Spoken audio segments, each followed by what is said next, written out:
प्रथम वर्ष विज्ञान के सभी विद्यार्थियों का उनकी रसायन विज्ञान की कक्षा में स्वागत है। आज हम कोलाइड अवस्था के अंतर्गत कोलाइड विलयनों के शुद्धिकरण के बारे में अध्ययन करेंगे।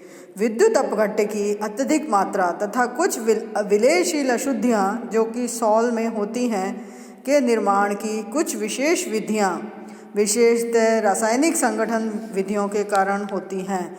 कोलाइडिक तंत्र में विद्युत अपघट्य की अल्प मात्रा उसके स्थायित्व के लिए कई बार आवश्यक हो जाती है, परंतु उसकी अत्यधिक मात्रा के कारण कोलाइड सॉल का अवक्षेप बन जाता है। इस कारण से कोलाइड विलयन का शुद्धिकरण करना पड़ता है। कोलाइड विलयन के शुद्धिकरण के लिए 3 महत्वपूर्ण विधियां हैं। सबसे पहली है अपोहन या डायलिसिस, दूसरी विधि है विद्युत अपोहन या इलेक्ट्रोडायलिसिस और तीसरी विधि है अल्ट्रा फिल्ट्रेशन। सबसे पहले हम अपोहन या डायलिसिस के नाम को बताते हैं। अपोहन या डायलिसिस की विधि इस तथ्य पर आधारित है कि वास्तविक विलयनों के कण पर्चमेंट मेम्ब्रेन की या अर्धपारगम्य झिल्ली के द्वारा निकल जाते हैं, परंतु कोलाइड के कण अर्धपारगम्य झिल्ली के द्वारा नहीं निकल पाते हैं। अतः कोलाइड विलयन तथा वास्तविक विलयन के मिश्रण को अलग करने के लिए हम पर्चमेंट मेम्ब्रेन की थैली लेकर उसमें शुद्ध जल से भरे हुए बड़े पात्र में उसको रख दिया जाता है। तो कुछ समय पश्चात वास्तविक विलयन के कण थैली में से निकल करके पर्चमेंट मेम्ब्रेन के बैग में से निकल करके जल के अंदर आ जाते हैं और इस विधि में आसुत जल को बार बार बदलना पड़ता है। तो यहाँ पर थोड़े समय तक ये प्रक्रिया को दोहराने पर हमें थैले के अंदर शुद्ध कोलाइड के कण प्राप्त हो जाते हैं। जैसा कि आपको स्क्रीन पर डायग्राम में दिखाई दे रहा है, हम एक पर्चमेंट मेम्ब्रेन का बैग ले लेते हैं और उस बैग में एक कांच की पाइप लगा करके या कांच की नलिका लगा करके उसको एक बड़े से नांद के अंदर जिसमें जल भरा हुआ है उसके अंदर लटका देते हैं। लटकाने के पश्चात उसमें 4-5 घंटे तक उसको रखा जाता है और हर घंटे बाद जल को बदल दिया जाता है। तो पहले जल डालते हैं, फिर थोड़े समय पश्चात उस जल को जिसमें कि विलयन बन जाता है उसको निकाल लिया जाता है, फिर वापस अगला जल ले दिया जाता है। तो इस तरह से 4-5 बार जल को परिवर्तित किया जाता है और 4-5 बार इसको हटाने के बाद लास्ट में हमें शुद्ध कोलाइड के जो क्रिस्टल है वो प्राप्त हो जाते हैं। इस प्रकार पर्चमेंट मेम्ब्रेन की जो थैली होती है या बैग होता है उसके द्वारा कोलाइड के पदार्थों का शुद्धिकरण किया जाता है और उसमें से इलेक्ट्रोलाइट को अलग कर लिया जाता है या विलयन के कणों को अलग कर लिया जाता है। यह विधि पुरानी विधि है, सरल विधि है, परंतु इसकी सबसे बड़ी कमी है कि इसके अंदर समय ज़्यादा लगता है। दूसरे प्रकार की विधि को हम इलेक्ट्रोडायलिसिस या विद्युत अपोहन के नाम से जानते हैं।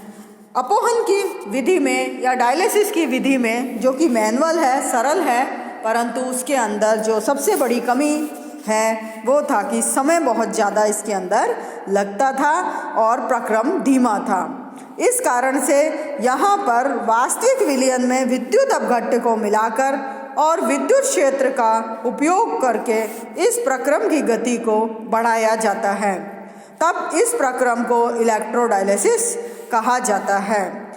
इस तरह का जो उपकरण है जिसमें विद्युत अपोहन की क्रिया करवाई जाती है वो आपको स्क्रीन पर दिखाई दे रहा है। इसके अंदर हमने 3 कंपार्टमेंट में इसको बांट दिया है और तीनों कंपार्टमेंट के अंदर बांटने पर जो साइड के दोनों कंपार्टमेंट हैं उनके अंदर इलेक्ट्रोड लगा हुआ है और उनके अंदर विद्युत अपघट्य को भर लिया जाता है। बीच वाले कंपार्टमेंट के अंदर हम कोलाइड और क्रिस्टलॉइड दोनों का जो मिक्सचर है या अशुद्ध कोलाइड का विलयन इसके अंदर भर दिया जाता है। और इसके दोनों तरफ पर्चमेंट मेम्ब्रेन की झिल्लियाँ हैं। अब विद्युत प्रवाहित की जाती है इसके अंदर। विद्युत अपघट्ट में जल का विलयन डाला जाता है और इसके अंदर विद्युत प्रवाहित की जाती है। जब हम विद्युत प्रवाहित करते हैं तो पर्चमेंट मेम्ब्रेन की झिल्ली से कोलाइड के कण तो नहीं निकल पाते, परंतु इलेक्ट्रोलाइट के कण या शुद्ध विलयन के कण इसकी छोटे छोटे छिद्रों से होकर के इलेक्ट्रोड की तरफ आकर्षित होते हैं और विद्युत अपघट्ट के विलयन में आ जाते हैं। और इस तरह से बहिःपरासरण की विधि से विद्युत अपघट्ट जहाँ पर इलेक्ट्रोड लगे हुए हैं उन कंपार्टमेंट के अंदर दोनों तरफ आ जाते हैं और कोलाइड के कण बीच वाले कंपार्टमेंट में एकत्र हो जाते हैं और प्योर कोलाइड हमें बीच वाले कंपार्टमेंट से प्राप्त हो जाता है और जो उसके क्रिस्टलाइट्स के पार्टिकल्स हैं वो इलेक्ट्रोड की तरफ चले जाते हैं। तो इस तरह से विद्युत अपोहन की क्रिया के द्वारा या इलेक्ट्रोडायलिसिस के द्वारा हम कोलाइड को पृथक कर सकते हैं। ये इलेक्ट्रोलाइसिस की प्रक्रिया जब शरीर में किडनी खराब हो जाती है तो उस समय भी उपयोगी होती है। अब हम तीसरे प्रकार की जो शुद्धिकरण की विधि है उसको लेते हैं। इस विधि को हम अल्ट्राफिल्ट्रेशन या सूक्ष्म निस्यंदन या अति सूक्ष्म निस्यंदन के नाम से जानते हैं। इस विधि में सॉल शुद्धिकरण या सांद्रित किया जाता है। इस विधि का उपयोग न केवल सॉल के शुद्धिकरण में किया जाता है बल्कि सॉल को कंसंट्रेट भी इससे कर सकते हैं। साधारण फिल्टर पत्र के जो छिद्र होते हैं वो हमारे 1000 माइक्रो MU से बड़े होते हैं, जबकि कोलाइड कण का आकार 200 MU से छोटा होता है। अतः कोलाइड कण सामान्य फिल्टर पत्रों में से सुगमता से निकल जाते हैं, परंतु फिल्टर पत्र को जिलेटिन या कोलाइड विलयन से यदि संसेचित कर दिया जाता है या सोख लिया जाता है तो छिद्रों का आकार कम हो जाता है और उसके अंदर से कोलाइड कण नहीं निकल पाते हैं। इस प्रक्रम जिसमें विशेष प्रकार के फिल्टर पेपर को काम में लेकर कोलाइड को पृथक किया जाए इसे अल्ट्राफिल्ट्रेशन कहते हैं। यानी हमें फिल्टर पेपर को ऐसे सॉल्यूशन में डुबोते हैं जिससे उनके साइज या उनका पोर साइज कम हो जाए और उससे कोलाइड कण रुक जाएं और छन के नीचे नहीं जाएं। तो इस तरह से इनको फिल्टर पेपर अलग तरह के बनाकर इसको किया जाता है। इनके फिल्टर पेपर बनाने का तरीका होता है, सबसे पहले हम सामान्य फिल्टर पेपर को ले लेते हैं और अति सूक्ष्म निस्यंद से अधिक या पूर्ण मात्रा में ये रिटेन्ड होते हैं और इसके लिए हम क्या करते हैं, सामान्यतः सेलोफेन पदार्थ का उपयोग किया जाता है और इसके निर्माण के लिए हम सेलोफेन के एक बड़े कागज़ से एक गोलाकार कागज़ बनाते हैं, उसको समेटकर जैसा बर्तन हो उसका आकार दे देते हैं या गोलाकार बना लेते हैं। अब उसे रबड़ के रिंग द्वारा बांध देते हैं और बांधने के बाद इस सॉल को उसमें डाल देते हैं जो शुरुआत में निस्यंदन अत्यंत धीरे धीरे हो, यानी जिनका फिल्ट्रेशन धीरे धीरे हो और एक समय बाद द्रव झिल्ली में ये पेनिट्रेट कर जाता है। तो इस तरह से अति सूक्ष्म निस्यंदन या सूक्ष्म फिल्टर पेपर को बनाया जाता है। यानी आपने फिल्टर पेपर लिया, उस फिल्टर पेपर का आकार काटा और आकार काटने के बाद जितना उसे पार्टिकल साइज बनाना है उस हिसाब से उसको उसके सॉल में डुबो देते हैं और डुबोने के बाद उसके जो जगह होती है वो कम हो जाती है, उसको सुखा लिया जाता है। तो इस तरह से वो फिल्टर पेपर बन जाता है। अल्ट्राफिल्ट्रेशन या अल्ट्राफिल्टर्स का जो महत्वपूर्ण उपयोग होता है वो फाइनर से स्थूल कोलाइड को पृथक करने में भी काम आ जाते हैं। मतलब इनका सबसे ज़्यादा महत्वपूर्ण है कि दो कोलाइड्स हैं तो उनको भी इसमें पृथक किया जाता है। जैसे हीमोग्लोबिन से यदि हमें प्रशियन ब्लू को सेपरेट करना हो तो हीमोग्लोबिन भी कोलाइड है, और पर्शियन ब्लू भी कोलॉइड है। तो दो कोलॉइड को सेपरेट आप दूसरी सामान्य विधियों के द्वारा नहीं कर सकते हैं, तो उसके लिए हम अल्ट्रा फिल्ट्रेशन की मेथड का सहारा लेते हैं। तो प्रूशियन नील और हीमोग्लोबिन को अलग करने के लिए हम अल्ट्रा फिल्टर्स का प्रयोग करते हैं। इसके अलावा बैक्टीरियोलॉजी में या सूक्ष्म जीव विज्ञान में इनका उपयोग बैक्टीरिया को पृथक करने में किया जा सकता है। इसके अलावा अल्ट्रा फिल्टर्स का प्रयोग कोलॉइड कणों के जल योजन से जल के निर्धारण में किया जाता है। तो इस तरह से 3 प्रकार की विधियां हैं जिनके द्वारा हम शुद्धिकरण कोलॉइड्स का करते हैं।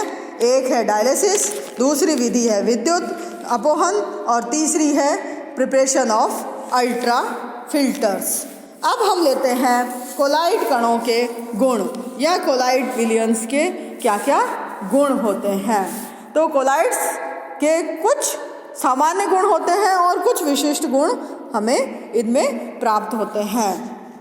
तो सबसे पहले हम कोलॉइड के कुछ जनरल प्रॉपर्टीज़ के बारे में बात करते हैं। सबसे पहला है हेट्रोजीनियस नेचर। जो कोलॉइड होते हैं, कोलॉइड निकायों की प्रकृति हमेशा विषमांग प्रकृति होती है या हेट्रोजीनियस नेचर के होते हैं।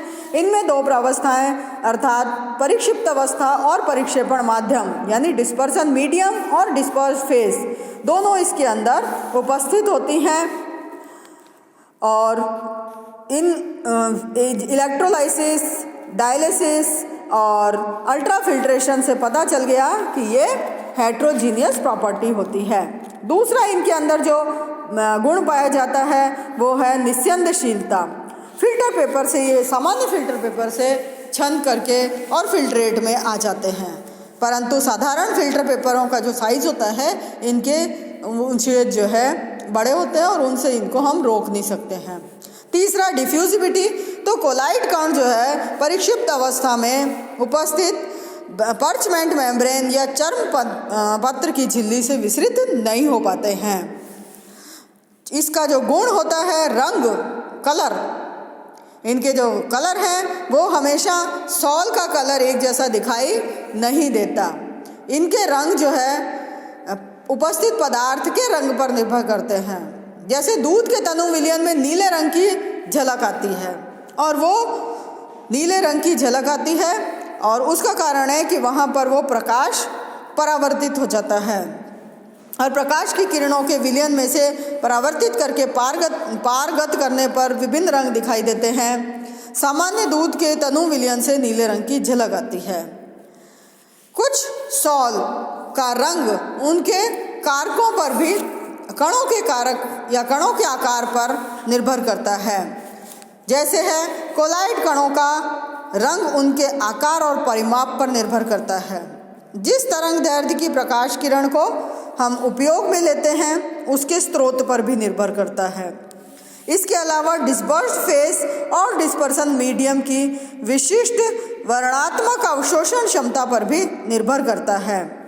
इसके अलावा ये सॉल निर्माण की विधियों पर निर्भर करता है और ऑब्जर्वर के द्वारा प्रकाश प्राप्त करने के तरीके पर, जैसे परावर्तन के द्वारा अथवा परागमन के द्वारा, इन पर भी इनका जो रंग है वो निर्भर करता है। तो ऑब्जर्वर किस तरह से उसको देख रहा है उस पर भी निर्भर करता है। तो इस तरह से कौन सा कलर हमें कोलॉइड का दिखाई देगा वो कोलॉइड की प्रॉपर्टी पर डिपेंड करता है कि कोलॉइड जो है वो किस तरह का है, किस एंगल से आप देख रहे हैं और उनके पार्टिकल्स का साइज कैसा है। अगली बात करते हैं, अगला जो कोलॉइड का गुण है वो है कोलॉइड कणों की शेप। कोलॉइड कणों के अलग अलग तरह की शेप हमें प्राप्त होती है। विभिन्न सॉलों के कण भिन्न भिन्न प्रकार के परिमाप रखते हैं। जैसे आर्सेनिक सल्फाइड सर्पिलाकार होता है, आयरन हाइड्रोक्साइड का जो सॉल है वो प्लेट जैसे होते हैं, वेनेडियम पेंटाऑक्साइड व टंगस्टिक एसिड के रॉड शेप होते हैं। तो इस तरह से सभी सॉल्स की जो साइज़ है, शेप है, वो अलग अलग होते हैं। गोल्ड का जो है, ब्लू गोल्ड का सॉल वो तश्तरी नुमा होता है या प्लेटलेट की तरह से होता है या प्लेट की तरह से होता है। अगला जो है वो है विजिबिलिटी या दृश्यता। अधिकतर सॉल खुली आंखों के द्वारा देखने पर वास्तविक विलयन की तरह से दृष्टिगोचर होते हैं, परंतु कोलाइडी कणों को केवल अति सूक्ष्मदर्शी के द्वारा देखा जा सकता है। तो जो सॉल है उनको खुली आंखों से देखकर ये वास्तविक विलयन की तरह से दिखाई देंगे, परंतु कोलाइड कणों को केवल छोटे माइक्रोस्कोप से ही हम देख सकते हैं। दूसरा है, इसका अगला है जो गुण वो है सरफेस एरिया। तो आकार घटने पर इनका पृष्ठीय क्षेत्रफल बढ़ता है। इनका आकार घटने पर जो है पृष्ठीय क्षेत्रफल बढ़ता है। कोलाइड कणों की विशेषता होती है कि आकार घटने के साथ साथ इनका पृष्ठीय क्षेत्रफल बढ़ता जाता है। तो कोलाइड तंत्र के कणों में कुल पृष्ठीय क्षेत्र द्रव के समान द्रव्यमान की तुलना में अधिक विशाल होता है। अगली जो गुण है वो है कॉलिगेटिव प्रॉपर्टी। कॉलिगेटिव प्रॉपर्टी हम जानते हैं परासरण दाब, वाष्प दाब में अवनमन, गलनांक का अवनमन और क्वथनांक का उन्नयन आदि गुण विलयन में उपस्थित विलेयों की संख्या पर निर्भर करते हैं। कोलाइड कण के अणु सरल नहीं होते हैं और ग्रुप के रूप में विद्यमान होते हैं। कोलाइड कणों की संख्या विलयन में कम होती है। इसी कारण से इनमें परासरण दाब, वाष्प दाब में कमी, गलनांक का अवनमन और क्वथनांक उन्नयन यानी boiling point elevation, melting point depression, vapour pressure में डिक्रीज और ऑस्मोटिक प्रेशर, ये वाले सब जो गुण हैं कॉलिगेटिव प्रॉपर्टीज़ के, ये सब इनके अंदर पाए जाते हैं। तो आज के वीडियो में इतना ही। इसके बाद की प्रॉपर्टीज़ कोलाइड्स की अगले वीडियो में देखेंगे, क्योंकि बाकी की प्रॉपर्टी भी बहुत महत्वपूर्ण है। इसीलिए आप दोनों वीडियो को ध्यान से देखें। धन्यवाद।